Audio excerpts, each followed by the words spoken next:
Hello friends, জয় মোহনবাগান। আগামী 20 তারিখ থেকে শুরু হতে চলেছে সুপার কাপ। তো সুপার কাপ শুরু হতে চললেও এখনও অবধি কিন্তু মোহনবাগানের তরফ থেকে অফিসিয়ালি প্লেয়ার লিস্ট দেওয়া হয়নি কারা কারা সুপার কাপে খেলবে। হাতে কিন্তু মাত্র আর 3-4 দিন বাকি রয়েছে। তো মোহনবাগান অনেক প্রফেশনাল টিম, অনেক প্রফেশনালি কাজ করেছে, মোহনবাগান ট্রফি জিতেছে, সমস্ত কিছুই ঠিক আছে। তবে আমরা মোহনবাগান সমর্থক হিসাবে একটা জিনিস আমরা চাইবো যে প্রত্যেকটা জিনিসকে যেন সমানভাবে গুরুত্ব দেওয়া হয়। শুধু যে আইএসএল খেলা বা আইএসএল কাপ খেলাটাই যে মোহনবাগানের লক্ষ্য তা কিন্তু নয়। মোহনবাগান যেন প্রত্যেকটা টুর্নামেন্টকে সমানভাবে গুরুত্ব দেয় এবং প্রত্যেকটা টুর্নামেন্টের গুরুত্ব সমর্থকদের কাছেও কিন্তু অপরিসীম। কারণ মোহনবাগান সমর্থকরা কখনোই চাইবে না যে কোনো টুর্নামেন্টেই খারাপ ফল হোক, সে যেই টিমই খেলুক না কেন। তো সুপার কাপটাও যথেষ্ট গুরুত্বপূর্ণ টুর্নামেন্ট এবং আইএসএল শিল্ডের পরেই কিন্তু যে টুর্নামেন্টটা ভারতবর্ষের সবথেকে বেশি গুরুত্বপূর্ণ সেটা হচ্ছে সুপার কাপ। আইএসএল কাপের সেই অর্থে কিন্তু কোনো ভ্যালু নেই, কারণ তোমরা জানো যে আইএসএল কাপ জিতলে কিন্তু কেউ এএফসি কম্পিটিশনে চান্স পায় না, উল্টো দিকে সুপার কাপ জিতলে কিন্তু এএফসি কম্পিটিশনে যাওয়া যায়।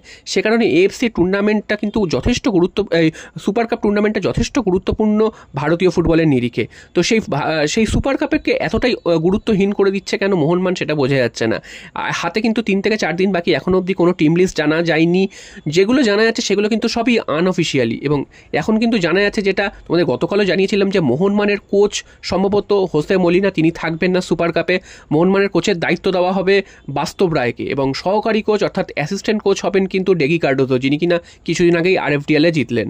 তো যাই হোক না কেন, মোহনবাগান কিন্তু এই টুর্নামেন্টটাকে গুরুত্ব দেওয়া অবশ্যই উচিত ছিল। তো বিভিন্ন জায়গা থেকে বিভিন্ন রকম মতামত বেরিয়ে আসছে। কেউ কেউ বলছে সামনে এএফসির খেলা রয়েছে, তো সেই কারণে প্লেয়ারদের বিশ্রাম দেওয়া প্রয়োজন। তো এএফসির খেলা তো এই মরশুমে তো নেই, এএফসির খেলা হতে হতে আরও 3-4 মাস বাকি, নতুন সিজন শুরু হয়ে যাবে তখন।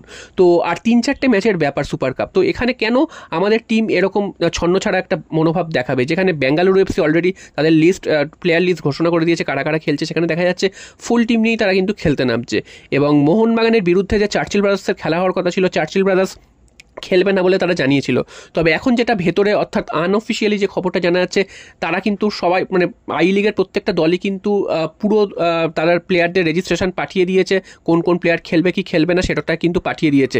এবং এরকমও কিছু কিছু জায়গায় শোনা যাচ্ছে যে ম্যাচটা হয়তো একদিন পিছিয়ে যেতে পারে, অর্থাৎ 20 তারিখ থেকে শুরু হওয়ার কথা ছিল, মোহনবাগান ইস্ট বেঙ্গলের খেলা হওয়ার কথা ছিল 20 তারিখ, তো সেই ম্যাচটা হয়ে যাবে 21 তারিখ। তো এরকম কিন্তু কিছু কিছু জায়গায় শোনা যাচ্ছে, তবে সবগুলোই কিন্তু আনঅফিসিয়ালি শোনা যাচ্ছে।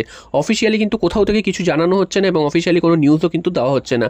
তো এআইএফএফেরও এটা ভাবা উচিত যে চরম একটা মানে অপেশাদারিত্ব দেখাচ্ছে, যেখানে আইএসএল এর মতন এত বড় টুর্নামেন্ট হলো, সেখানে এআইএফএফের কাছে এটা সুযোগ ছিল যে নিজেদেরও একটা ক্ষমতা জাহির করার, যে এই টুর্নামেন্টটা ঠিকভাবে করে। তো একে তো টুর্নামেন্টটা মানে কোনো রকমে করছে, তার উপর যদি এইরকমভাবে চলতে থাকে তাহলে তো সেই টুর্নামেন্টটার কোনো গুরুত্বই থাকবে না। এবং মোহনবাগান তাদেরও কিন্তু ভাবা উচিত যে এই টুর্নামেন্টটা যথেষ্ট গুরুত্বপূর্ণ একটা নকআউট টুর্নামেন্ট, যেটা যে কোনো দেশের ক্ষেত্রে একটা নকআউট টুর্নামেন্ট হওয়া বাঞ্ছনীয়। তো সেটাই ভারতের ক্ষেত্রে এই মুহূর্তে সুপার কাপ। তো সেই সুপার কাপকে কিন্তু মোহনবাগানের গুরুত্ব দেওয়া উচিত। এবং প্লেয়াররা কেউ খেলবেন কি খেলবে না সেটা নিয়েও একটা দ্বন্দ্ব রয়েছে, যেটা শোনা যাচ্ছে নুনো রেইস বাদে কোনো বিদেশিরই কিন্তু খেলার সম্ভাবনা নেই। তো সেটাও কিন্তু একটা বাজে ডিসিশন মোহনবাগানের জন্য, কারণ বাকি বিদেশিদের এখনই চলে যাওয়ার কি দরকার আছে সেটা তো বোঝা গেল না। আরও যদি 10-15টা দিন কাটিয়ে যেত, 3-4টে ম্যাচ আরও যদি খেলে যেত, তাহলে কি খুব ক্ষতি হয়ে যেত। তো সেটারও উত্তর কেউ দেওয়ার নেই।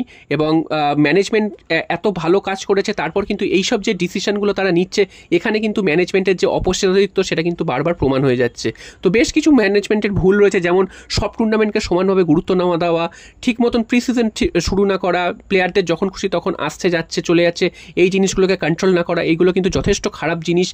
যেমন ম্যানেজমেন্টের প্রশংসা করা হয়েছে, বড় বড় প্লেয়ার এনেছে, ভালো টিম করেছে, যেমন প্রশংসা হয়েছে, তেমনি কিন্তু ম্যানেজমেন্টের এই দিকগুলো খারাপ, সেটাও কিন্তু তুলে ধরতে কারোর ভুল হবে না।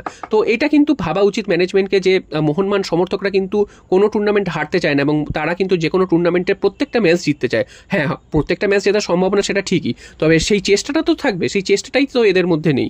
তো এটা এইভাবে কিন্তু চলতে পারে না।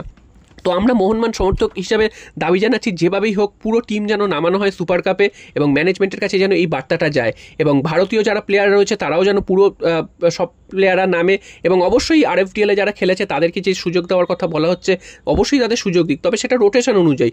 এই নয় যে পুরো আরএফডিএলের টিমই নামিয়ে দেওয়া হলো রিজার্ভ বেঞ্চে দেখার জন্য। তো এটা কিন্তু একদমই ঠিক না, সেখানে কিন্তু একটা বাজে রেজাল্ট হতে পারে মোহনবাগানের জন্য, যেটা কিন্তু সমর্থকরা একদমই মেনে নেবে না।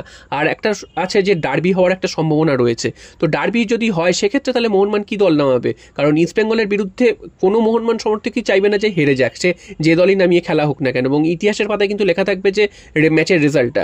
তো সেই কারণে কিন্তু কোনোভাবেই এই ঝুঁকি নেওয়া হবে না।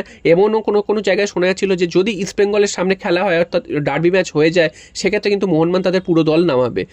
তো দেখা যাক শেষ পর্যন্ত কী হয়। আমরা কিন্তু অপেক্ষা করে রয়েছি মোহনবাগানের টিম লিস্টের ঘোষণার জন্য, যে সুপার কাপে কাকে কাকে রেজিস্টার করা হয়েছে, কোন কোন দল মানে কোন কোন প্লেয়ার খেলছে সেটাও কিন্তু আমরা দেখতে চাই, এবং চার্চিল ব্রাদার্স আদৌ খেলছে কিনা সেটাও কিন্তু আমরা দেখার জন্য অপেক্ষা করে রয়েছি। তোমাদের আনঅফিসিয়াল খবরটা জানিয়ে দিলাম যে চার্চিল ব্রাদার্স সহ বাকি যে 3টে দল তারা প্রত্যেকেই কিন্তু প্লেয়ারদের রেজিস্ট্রেশন করিয়েছে, এবং সেটা কিন্তু সব আনঅফিসিয়ালি জানা যাচ্ছে, এবং ম্যাচ কিন্তু একদিন পিছিয়ে যেতে পারে সেরকমটাও কিন্তু শোনা যাচ্ছে। তো সমস্ত কিছু অফিসিয়াল আপডেটের অপেক্ষায় রয়েছে প্রত্যেকে। অফিসিয়াল আপডেট আসলেই কিন্তু সেটা কিন্তু সরকারিভাবে ঘোষণা করা হবে। আর এরপর চলে আসি মোহনবাগানের ট্রান্সফার আপডেট নিয়ে। পরবর্তী মরশুমের জন্য মোহনবাগান কী ট্রান্সফার ভেবে রেখেছে। তো তোমাদের গতকালই জানিয়েছিলাম যে নাওরেম রোশন সিং এই প্লেয়ারটিকে টার্গেট করেছে, প্রায় 2 কোটি টাকার ওপর তার মার্কেট ভ্যালু রয়েছে এই মুহূর্তে, এবং এই প্লেয়ারটিকে নিতে হলে কিন্তু মোহনবাগানকে একটা ট্রান্সফার ফিও দিতে হতে পারে। প্লেয়ারটির বয়সও কম রয়েছে, এবং তিনি কিন্তু জাতীয় দলেরও খেলছেন, এবং তার কিন্তু একটা মানে ভালো পারফরমেন্স রয়েছে এই বছর। তো এই প্লেয়ারটিকে যদি মোহনবাগান নিতে পারে, তোমাদের কালকেরই বলছিলাম যে টম আলড্রেটকে ছেড়ে দেওয়া হতে পারে। টম আলড্রেটকে ছেড়ে দেওয়ার কারণ হচ্ছে এইটাই যে টম আলড্রেট যদি চলে যায় সেক্ষেত্রে একজন ভারতীয় সেন্ট্রাল ব্যাক যদি নেওয়া হয়, সেক্ষেত্রে একজন এক্সট্রা বিদেশি কিন্তু মোহনবাগান ফরওয়ার্ড বা মিডফিল্ডে ইউজ করতে পারবে, যেটা কিন্তু এবছর করতে পারছিল না আনোয়ার আলী আচমকা চলে যাওয়াতে। তো সেই জিনিসটা কিন্তু মোহনবাগানের হাতে একটা অপশন খুলে যাবে যদি এই রকম একটা সাইনিং করাতে পারে, একজন ভারতীয় ডিফেন্ডারকে নিয়ে আসতে যদি পারে, সেক্ষেত্রে কিন্তু মোহনবাগানের সামনে কিন্তু সেই অপশনটা চলে আসবে। এবং টম আলড্রেটকে নিয়ে অনেকেই হতাশ যে টম আলড্রেটের এত ভালো খেলেছে, তাকে ছেড়ে দেওয়া হচ্ছে কেন। তো তোমাদের জানিয়ে রাখি, কোনো জিনিসে আটকে থাকলে তো হবে না, সামনের দিকে এগিয়ে যেতে হবে। টম আলড্রেটের যথেষ্ট ভালো খেলেছে, তার খেলা কিন্তু মানে তার যে অবদান মোহনবাগানে সেটা কিন্তু অনস্বীকার্য।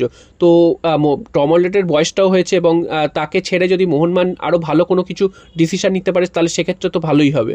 তো দেখা যাক শেষ পর্যন্ত এই ডিলটা ডান হয় কি না। তবে এই মুহূর্তে কিন্তু অ্যাডভান্সটা যে কথা চলছে, এখনও কিন্তু ডিলটা ডান হয়ে যায়নি।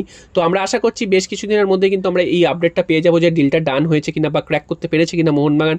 তো মোহনবাগান কিন্তু অন্য একটা ভালো বিদেশির খোঁজে রয়েছে, যেটা কিনা ভারতীয় ফুটবলের রেকর্ড সাইনিং হতে চলেছে, তেমনটা কিন্তু আমরা শুনতে পাচ্ছি। তো এখনও অবধি কোন বিদেশির উপর টার্গেট করেছে বা কোন দেশের সেই বিদেশি সেটা জানা যায়নি। তো আশা করছি আরও বড়সড় কোনো চমকের অপেক্ষা রয়েছে মোহনবাগান সমর্থকরা, এবং মোহনবাগান ম্যানেজমেন্ট কিন্তু আরও বড়সড় কোনো চমক দিতে চলেছে। জয় মোহনবাগান।